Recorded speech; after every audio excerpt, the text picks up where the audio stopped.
महत्त्वाची अपडेट आता पाहूयात। तिसऱ्यांदा बहुमत दिल्याबद्दल जनतेचे आभार असं पंतप्रधान मोदी यांनी ट्विट करत म्हटलेलं आहे। आताची ही महत्त्वाची अपडेट आपण साम टीव्हीवर पाहतोय।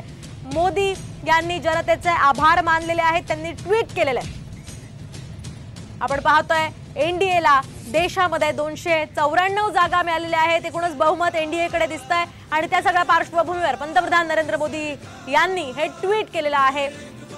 तिसऱ्यांदा बहुमत दिल्याबद्दल जनतेचे आभार अशा आशयाचं ट्विट पंतप्रधान नरेंद्र मोदी यांनी केलेलं आहे।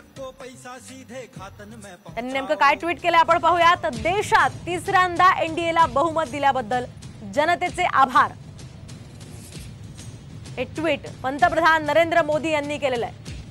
आपण पाहतोय 400 पारचा नारा खरं तर पंतप्रधान मोदी यांनी लगावलेला होता। 400 पार आमच्या जागा यावेळी जातील असं मोदींनी म्हटलं होतं, मात्र केवळ 294 जागांवर समाधान त्यांना मानावं लागलंय।